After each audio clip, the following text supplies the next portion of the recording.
حریص آنکھیں حیا کی دیوی کو نوچتی ہیں، اگر کسی کی بیٹی جواں ہے عذاب جاں ہے۔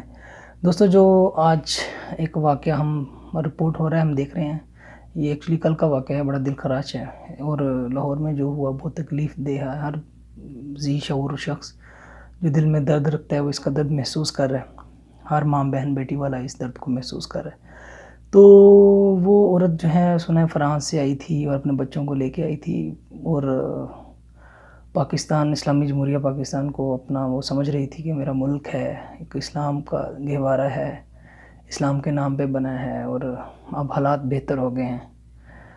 اب وقت ویسا نہیں رہا جیسا پہلے تھا، ہم سنا کرتے تھے، اب سیکیور ہے ہمارا ملک۔ تو یہ سوچ کے وہ رات کو نکل پڑی۔ واللہ اس کو کیا پرابلم تھا، کیا اس کے ذہن میں تھا، کیا اس کو ایمرجنسی تھی، وی ڈونٹ نو۔ ہو سکتا ہے کچھ اس کے ذہن میں چل رہا ہو، یا کوئی مسئلے مسائل ہو، یا کچھ بھی ہو۔ وہ رات کو نکلی، اور جو واقعہ ہوا، مطلب یہ بتانا کوئی اتنا اچھا نہیں لگتا بتانا، اور اس کے ساتھ جو ہوا آپ سب کو پتہ ہے۔ تو اس کے بعد جو ایک ریئیکشن آیا پولیس کی طرف سے، اس پہ بہت کریٹیسزم ہوا۔ یہ جو انہوں نے کہا اس واقعے کو کہ ان کو اس وقت پہ نہیں نکلنا چاہیے تھا پولیس نے، یہ ایک کنیکٹیوٹی سینڈروم ہے۔ مطلب لوگ جو ہے نا، یہ ایک مائنڈ سیٹ ہے، لوگ اس ایک چیز کو دوسری کے ساتھ کنیکٹ کرنے کی کوشش کرتے ہیں۔ مطلب یہ اوورآل ہمارے معاشرے میں بھی ایسی چیزیں ہوتی ہیں، لوگ کرتے ہیں، لیکن ایکچولی ہماری سوسائٹی ایسی ہے کہ اس میں ہم ان چیزوں کو مطلب نوٹس اس طرح سے کر لیتے ہیں کہ ایسا ہو جاتا تو ایسا ہوتا، ایسا ہوتا تو ایسا ہوتا، اس طرح سے۔ تو بہرحال ایک تکلیف دہ واقعہ ہے، بہت ہی تکلیف ہوئی اس کو سن کے۔ تو ابھی ہو سکتا ہے ایک دو دن میں وہ لوگ بھی پکڑے جائیں، اور اس کے بعد کیا ہوگا؟ مطلب کچھ لوگ ابھی ضیاء الحق کے دور کی مثالیں دیتے ہیں۔ وہ کہتے ہیں کہ ضیاء الحق کے دور میں ایک بچے کے ساتھ ہوا، زیادتی ہوئی تو اس کو سر عام لٹکایا گیا، اس کے بعد کسی کی ضرورت نہیں ہوئی، یہ وہ بات بھی ٹھیک ہے بالکل۔ اور ایک لوگ اس بات کو بالکل ذہن سے نکال دیتے ہیں کہ ضیاء الحق کے دور میں ایک شبنم کیس بھی ہوا تھا۔ اس کے جو 3 لوگ تھے وہ آج بھی ایک اپنے علاقے کا بہت کامیاب ٹرانسپورٹر ہے۔ ایک جو ہے سیالکوٹ میں بزنس کر رہا ہے، بڑا کامیاب قسم کا، اور ایک جو ہے وہ اس دنیا سے چلا گیا ہے۔ وہ پیپل پارٹی میں تھا پہلے، اس نے الیکشن بھی لڑا تھا۔ تو میں نے جب اس کی اسٹڈی، میں نے پورا اس کا واقعہ پڑھا، تو وہ آج بھی خوش و خرم ہے، لیکن جس عورت کے ساتھ زیادتی ہوئی تھی، شبنم کے ساتھ، وہ اس ملک کو چھوڑ کے چلی گئی ہے، وہ نہیں واپس آئی۔ لیکن جنہوں نے کی ہے وہ اسی ضیاء الحق کے دور میں بچ گئے۔ وہ اس وجہ سے بچے کہ ان کا جو اس شخص کا ماموں تھا وہ ضیاء الحق کا قریبی ساتھی تھا، اور کسی طرح سے انہوں نے مینوپولیٹ کیا اور ان کو جیل سے نکال دیا کچھ عرصے کے بعد۔ تو آج وہ تینوں شخص، ایک تو فوت ہو گیا، 2 جو شخص ہیں وہ کامیاب بزنس مین ہیں، وہ بڑے اپنے حساب سے حاجی نمازی پریزی ہیں، بڑے بڑے ایونٹس میں بیٹھتے ہیں اور بزنس کر رہے ہیں، آگے ان کے پوتے بھی ہو گئے ہیں۔ لیکن جس عورت کے ساتھ زیادتی ہوئی تھی وہ رسوا ہو گئی، کیونکہ وہ عورت تھی اور اس ملک سے چھاڑ کے چلی گئی، کیونکہ وہ عورت تھی، صنف نازک تھی، تو وہ چلی گئی۔ تو اگر جس طرح انہوں نے ایک بچے کے ساتھ جو ہوا اس کے معاملے میں انہوں نے ایک کو پھانسی دی، اگر ان تینوں کو بھی پھانسی دے دیتے تو عورتوں کے ساتھ بھی ایسا نہ ہوتا۔ تو اس پہ ایکشن لینا چاہیے گورنمنٹ کو۔ گورنمنٹ اصل میں، ہم سانحہ کا ویٹ کرتے ہیں، ایک سانحہ ہوتا ہے 3-4 دن 5 دن، اس کو کنڈیم کرتے ہیں، پھر لوگ بھول جاتے ہیں۔ ابھی اصل میں یہ واقعہ ہائی لائٹ ہو گیا ہے، ٹھیک ہے، تو لوگ سارے اس پہ بات کر رہے ہیں۔ کراچی میں ایک واقعہ ہوا ہے، اس پہ کوئی نہیں بات کر رہا۔ قصور والے واقعے کو لوگ بھول گئے ہیں، زینب کے واقعے میں جو ہوا، اور ہمارے محترم وزیر اعظم جو قوم کے بڑے ہیں ان کو نوٹس لینا، ابھی افسوس یہ ہے کہ انہوں نے نوٹس لے لیا، تو نوٹس جب وہ لیتے ہیں تو کچھ نہ کچھ اور ہی کام خراب ہو جاتا ہے۔ تو انہوں نے کہا تھا کہ میں قطر سے جب آؤں گا نا تو میں سانحہ ساہیوال والوں کو دیکھ لوں گا، تو شاید میرا خیال ابھی وزیر اعظم صاحب قطر سے آ جائیں تو اس واقعے کو دیکھ لیں اور اس واقعے کو بھی دیکھ لیں۔ تو یہ بڑا افسوسناک ہوتا ہے، مطلب اس طرح وہ بلوچستان میں کیا ہوا، وہ مجید اچکزئی اس کو چھوڑ دیا گیا۔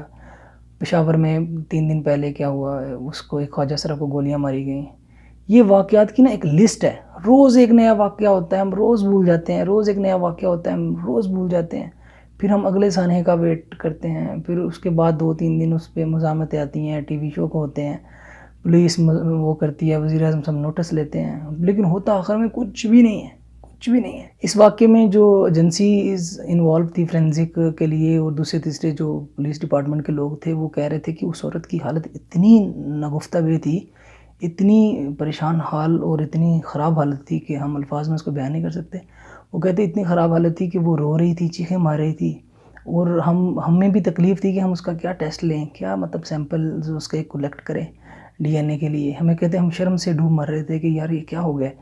تو پولیس نے اس وقت امیجیٹلی ویسے رسپانس کیا ایک عینی شاہد کے مطابق وہاں پہ آئے، لیکن عورت وہ کہہ رہی تھی کہ مطلب وہ رو رہی تھی، وہ کہہ رہی تھی کہ مجھے پلیز گولی مار دو، میرا واقعہ کسی کو پتہ نہ چلے، یا میرے کسی رشتہ دار کو پتہ نہ چلے، یا میرا نام نہ آئے، میرا اپنے خاندان کے سامنے کیا منہ دکھاؤں گی. وہ اس طرح سے رو رہی تھی، یا دنیا کو میرا نام پتہ چل جائے گا. دیکھیں اس بیچاری کے ساتھ زیادتی ہوئی، اور اس کو اس چیز کی تکلیف تھی کہ اگر دنیا کو میرا نام پتہ چل گیا تو میری ساری زندگی مطلب کیسے گزرے گی. اور اس کے 2 بچے اس کے ساتھ، دونوں بچوں کے سامنے اس کے ساتھ یہ سارا سانحہ ہوا. اگر بس اب دعا کریں کہ جنہوں نے خدا نخواستہ یہ جی الفاظ اب مجھے نہیں مل رہے بات کرنے کو، جنہوں نے یہ کیا ہے سارا کچھ ظالموں نے، وہ کسی بیوروکریٹ کے رشتہ دار نہ ہوں، کسی وزیر مشیر کے رشتہ دار نہ ہوں، کوئی غریب لوگ ہوں تاکہ وہ پکڑے جائیں اور نشان عبرت بنے. اگر کسی وہی جس طرح ضیاء کے دور میں ہوا تھا، کسی بیوروکریٹ کے یا کسی اس کے رائٹ ہینڈ کے بندے ہوئے تو پھر یہ نہیں پکڑا جا سکے گا. تو اللہ تعالیٰ سب کی ماں بہنوں کی حفاظت کرے، اور اللہ تعالیٰ ہماری آنکھ میں حیا پیدا کرے، ہم بھی لوگوں کی ماں بہنوں کو اپنی ماں بہن کی نظر سے دیکھنا شروع کریں تاکہ معاشرے میں کچھ سدھار ہو. ہم دوسرے ملکوں کے بارے میں بات کرتے تھے، ہمارے ہمسائے ملک میں یہ ہو گیا، ہمیں ڈوب کے مر جانا چاہیے کہ ہمارے ملک میں کیا ہو گیا. ہم اپنی گندی آنکھوں کی حفاظت نہیں کر سکتے، ہم باتیں کر سکتے ہیں بس. تو اس شعر کے ساتھ مرشد میں جل رہا ہوں، مرشد میں جل رہا ہوں، ہوائیں نہ دیجیے، مرشد ازالہ کیجیے، دعائیں نہ دیجیے. یہ عمران خان صاحب کے لیے کہ سر آپ ہمیشہ نوٹس لیتے ہیں، اس نوٹس کا کیا آؤٹ پٹ ہوتا ہے آپ وہ بتائیں. ہم لوگ آپ کے لیے ووٹ دینے آئے تھے، ہم نے آپ کے لیے مطلب اتنی کوششیں کی تھیں. اب اگر آپ اس بات پہ کہ اس میں امینڈمنٹ نہیں ہو سکتی، لا میکنگ نہیں ہو سکتی، میرے پاس اکثریت تھوڑی ہے، یا یہ مسائل ہیں وہ مسائل ہیں، تو یہ تو بات سن کے ہمارے کان پک چکے ہیں. اب اٹس اینف ناؤ، آپ کو کوئی نوٹس سیریسلی لینا چاہیے. ابھی آپ نے کہا تھا کہ میں قطر سے آگے کچھ کروں گا، وہ آج تک کچھ نہیں ہوا. اب لوگ مطلب ان کے دلوں میں تو بات آتی ہے نا کہ اس کا کچھ نہیں ہوا. This is all about today. Thank you so much for watching. اللہ حافظ.